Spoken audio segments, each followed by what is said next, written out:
Hi everyone, welcome to Smriti classes. I hope आप सब अच्छे होंगे। आज हम लोग क्या पढ़ने वाले हैं। पिछली वीडियो में हमने बताया था कि प्रोडक्शन कैसे करते हैं। हमने वो सारी चीज़ें समझ ली थी। हमारे पास क्या क्या चीज़ें होनी चाहिए, लैंड, लेबर, फिजिकल कैपिटल और ह्यूमन कैपिटल। इन सारी चीज़ों के बारे में हम जान चुके थे। अब हम आगे पढ़ेंगे कि लैंड के बारे में, और उसमें हम जब हमारे पास ज़मीन तो सीमित है, लेकिन सीमित ही ज़मीन में हम अपनी उपज को कैसे बढ़ाएं, हमें ज़्यादा प्रोडक्शन बढ़ाने के लिए क्या करना चाहिए, ये चीज़ें हम जानेंगे। ठीक है, तो आइए शुरू करते हैं। जैसा कि हमने लिखा हुआ है, लैंड ज़मीन। Land is finite resource. भूमि एक सीमित संसाधन है। भूमि एक सीमित संसाधन है। Food security and growing population. खाद्य सुरक्षा एवं बढ़ती जनसंख्या। फूड सिक्योरिटी में क्या है, हमारी जब पॉपुलेशन बढ़ रही है, देखिए ये लिखा है 1960 में हमारी कितनी फैमिली थी, 150, और 2022 में 400 फैमिली। तो अब क्या है, पॉपुलेशन तो बढ़ रही है लेकिन ज़मीन नहीं बढ़ रही है। ज़मीन तो एक सीमित है ना, तो हम उसको उपज में कैसे लाएं, हम ज़्यादा से ज़्यादा प्रोडक्शन कैसे करें। फूड सिक्योरिटी, जो कि हमारी जो पॉपुलेशन को कोई भी दिक्कत ना आए, सब लोग आराम से भोजन, सबको हम अपनी इस भोजन की सुरक्षा को कायम रखें। तो ये नीड टू इंक्रीज यील्ड, पैदावार बढ़ाने की ज़रूरत है। अब यील्ड शब्द आ गया, तो एक यील्ड क्या है, नीड टू इंक्रीज यील्ड, मतलब हमें इतना उसी ज़मीन में हमें क्या करने की है, पैदावार बढ़ाने की ज़रूरत है। यील्ड, यील्ड क्या होता है इसको समझते हैं पहले। Yield is measured as cropping produce on a giving piece of land during a single season. अब इसको कैसे समझ सकते हैं, देखिए एक ही सीज़न में क्या होता है, एक ही सीज़न में हम ज़्यादा फसलें कर सकते हैं। अगर एक सीज़न में हम मल्टीपल फसलें करके हम अपनी यील्ड को बढ़ा सकते हैं। कैसे, आइए समझते हैं। जैसे कि मैंने ये लिखा हुआ है 1 हेक्टर। 1 हेक्टर ज़मीन में 1000 केजी राइस उगता है, यानी कि 100 केजी पर हेक्टर। तो हमें इसके लिए क्या करना है, हमें मतलब 2000 केजी पर हेक्टर राइस उगाने के लिए क्या करने पड़ेगी। अगर 1000 हमारे 1 हेक्टर में 1000 चावल मिल रहे हैं, उत्पादन हो रहा है 1000 किलो चावल, लेकिन हमें 2000 किलो चावल अगर उसी खेती में उगाने हैं तो हम क्या करेंगे। ठीक है, तो ये क्या हो गया, ये हो गया yield. How to increase yield when is fixed. जब भूमि सीमित हो तब उपज कैसे बढ़ाएं, जैसा कि मैंने बताया है। तो आइए इसको समझते हैं कि जब हमारे पास भूमि सीमित है, हमने बता दिया, मतलब हमारे पास 1000 किलो है, तो हमें उसे 2000 किलो में कैसे कन्वर्ट करना है। तो हम क्या करेंगे, उसके लिए पहला पॉइंट है मल्टीपल क्रॉपिंग, यानी कि बहुफसलीकरण। मल्टीपल क्रॉपिंग यानी बहुफसलीकरण करेंगे।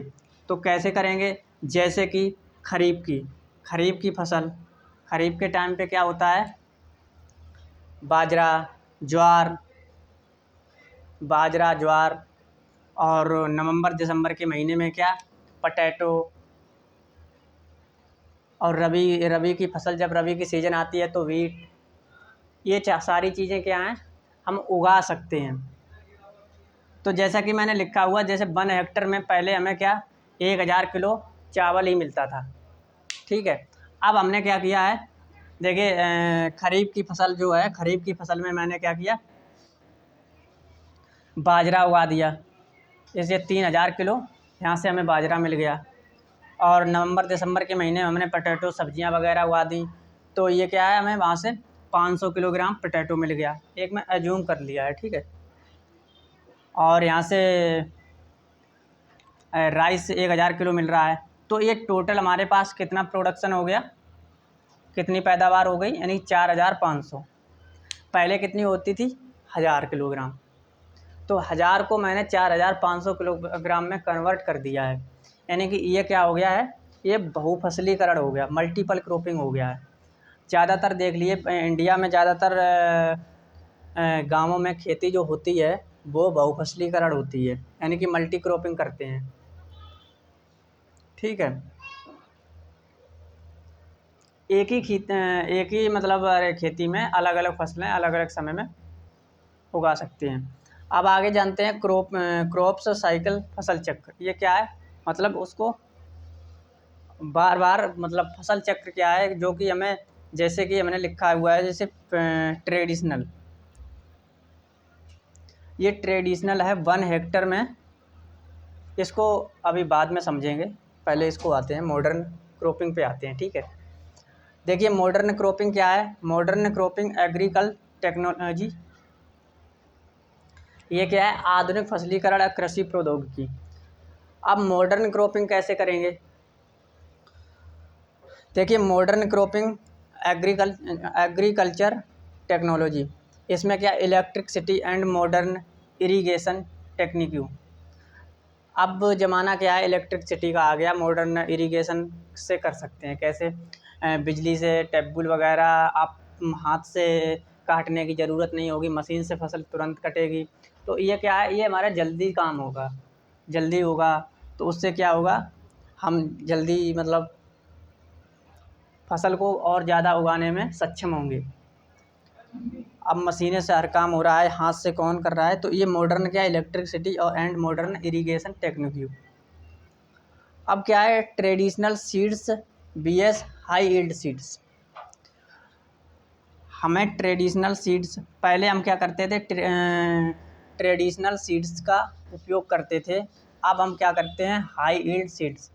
अगर हमें ज़्यादा पैदावार बढ़ाने की ज़रूरत है तो हम इन बीजों का उपयोग करेंगे। ये क्या है, देखिए ट्रेडिशनल सीड्स जो है 1 हेक्टर में 10 किलोग्राम क्या है, ये टमाटर टी लिखा है, टमाटो लिखा है, टमाटो, ठीक है, ये टमाटर देता है, ठीक है, 1 हेक्टर में। तो हाई यील्ड सीड का अगर उपयोग करेंगे, यूज करेंगे, तो 1 हेक्टर में ये कितना देगा, 30 किलोग्राम टमाटो, ठीक है। तो ये क्या हो गया, traditional seeds, high yield seeds. अब हाई यील्ड सीड्स का उपयोग करते हैं, तो ये क्या है, फसल चक्र, ट्रेडिशनल सीड्स जो है 1 हेक्टर में 1300 किलोग्राम मिल रहा है, अगर वह हाई यील्ड सीड्स का उपयोग करेंगे तो 3200 किलोग्राम मिल रहा है। तो ये क्या हो गया, फसल चक्र हो गया, मतलब हम क्रॉपिंग कर रहे हैं, क्रॉपिंग फसल चक्र, मतलब बार बार, मतलब उसी को एक ही चीज़ को 2 बार से 3 बार से ज़्यादा से फसल का उपयोग कर रहे हैं, तो ऐसे हम समझ सकते हैं। तो आपको ये समझ में आ गया ट्रेडिशनल सीड्स और हाई यील्ड सीड्स, ठीक है, TSHYS, ठीक है। अब टेब्यूल, कैनल एंड केमिकल, इसका जैसे अगर हमारे पास पहले क्या है, अगर हमारे पहले फसल में अगर हमारे पास टेब्यूल नहीं है, पहले हम मौसम के हिसाब से रहते थे, अगर हमारे पानी बरसात होगी तो फसल होगी, अगर वर्षा नहीं होगी, मौसम नहीं, सीजन नहीं आएगा, तो फसल नहीं होगी। तो अब क्या है, अब ऐसा नहीं है, टेब्यूल, कैनल हैं हमारे पास, ये केमिकल, बहुत सारी दवाइयाँ हैं, उनका उपयोग करके हमारी फसल ख़राब नहीं होती है। अब क्या है, आज के ज़माने, अब तो अब देख लिए, जहाँ पैदावार, अब हमारे इतना टेब्यूल इलेक्ट्रिसिटी की वजह से, जहाँ मतलब खेती नहीं होती थी वहाँ पर भी खेती होने लगी है। कैसे, जैसे राजस्थान में देख लिए, रेगिस्तान में, वहाँ पर खेती नहीं होती थी, आज के समय में वहाँ पर भी खेती होती है, ठीक है, तो वहाँ पर भी खेती होती है, कैनल्स का यूज करके अब लोग वहाँ पर भी खेती कर लेते हैं। तो अब मेरे दिमाग में एक क्वेश्चन बन रहा है, आप उस क्वेश्चन का जवाब देंगे कि अगर जब हम हाई यील्ड सीड का उपयोग करते हैं तो उससे क्या होता है। पहले तो मैं ये बता दूं, हाई यील्ड सीड का उपयोग करते हैं तो उससे क्या होता है, फसल ख़राब होती है, मतलब मिट्टी, सोइल जो होती है, मिट्टी होती है, वो ख़राब होती है। क्यों? क्योंकि उसे ज़्यादा न्यूट्रिशन की आवश्यकता होती है, हर चीज़ उसको चाहिए होगी, तो उस तरह से ख़राब होती है। अगर हमारा क्वेश्चन ये है कि अगर जहाँ पर खेती हो रही है हाई यील्ड सीड से, तो उसको कैसे कायम रख सकते हैं, ठीक है। तो इससे ये हो गया। अब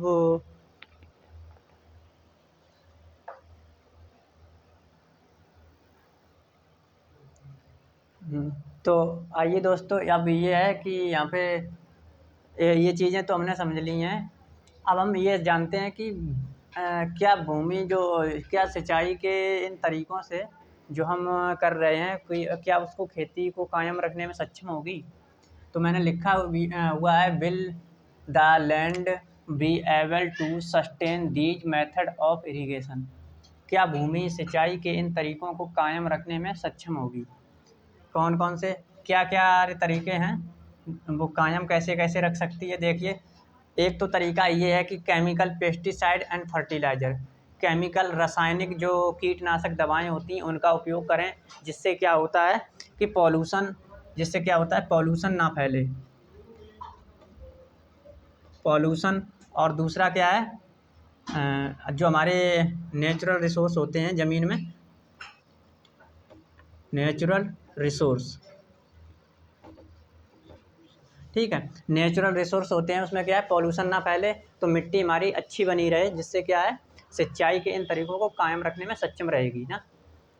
तो अब ये केमिकल पेस्टिसाइड एंड फर्टिलाइज़र, ठीक है, इन दवाओं का रासायनिक दवाओं का जो प्रयोग किया जाता है मिट्टी के लिए, पॉल्यूशन ना फैले, नेचुरल रिसोर्स जो मिट्टी हमारी ख़राब ना हो। अब आते हैं ग्राउंड वाटर। ग्राउंड वाटर क्या है, मानव ने क्या किया है, इतना पानी निकाल लिया है ज़मीन से, इतनी कि पानी की आज हमारी कमी दिखाई पड़ती है। कुछ समय बाद देखना ऐसा होगा कि पानी बचेगा ही नहीं, मतलब इतनी, अब तो 140-150 फीट पे भी पानी बहुत मुश्किल से मिलता है। तो इतना पानी ग्राउंड वाटर से इतना पानी निकाल लिया है, जो कि उसको पानी की भी कमियां हो रही हैं। तो इसको क्या है, इसको एक पानी बचाओ की एक सरकार ने जो नीति चलाई, उस पे कायम रखना चाहिए। तो इस तरीके से क्या है, हम अपनी उन चीज़ों को कायम रख सकते हैं। पानी का जो है उतना ही उपयोग करें जितनी हमें आवश्यकता है, या हमारी खेती को जितनी ही आवश्यकता है, उसका जितना ही उपयोग ज़्यादा करेंगे तो उतनी ही हमें आने वाले भविष्य में दिक्कत हो जाएगी, ठीक है। अब कैपिटल में क्या है, जो हमारी पूंजी है, हम वो पूंजी को कैसे कैसे कायम रख सकते हैं। जैसे एक तरीका है, अब क्या है, जिसके पास जो ज़मीनें ज़्यादा होती हैं, अगर आगे, अब क्यों हमारी पॉपुलेशन तो बढ़ रही है, ज़मीन तो उतनी ही है, तो हमें क्या एग्रीकल्चर करने के लिए, खेती करने के लिए, अब जिनके पास जब खेती ज़्यादा होगी या जिनके बिग लैंड बड़े होंगे, वही तो खेती कर पाएंगे। तो जैसे मैंने लिखा है, जिनके पास बिग लैंड बड़े हैं वही खेती कर सकते हैं। अब वो जिनके पास खेती कम है या खेती है ही नहीं, वो खेती कहाँ से करेंगे। अब मान लो किसी के पास 1.5 हेक्टर ज़मीन है और उसके 3 बेटे हैं, तो अगर वो बंटवारा होगा उनका, तो कितनी पड़ेगी, 0.5 इतनी हेक्टर पड़ेगी। तो क्या इसमें खेती वो कर सकते हैं, खेती नहीं कर सकते हैं। तो आने वाले समय में क्या है, धीरे धीरे अब जिनके पास ज़मीनें ज़्यादा हैं, बिग लैंड बड़े हैं, वही खेती कर सकते हैं। तो यहाँ तक बात रही ज़मीन की। आगे बात करेंगे दोस्तों हम लेबर के बारे में, ठीक है, हम लेबर को समझेंगे। आज के लिए इतना ही, ठीक है, धन्यवाद दोस्तों।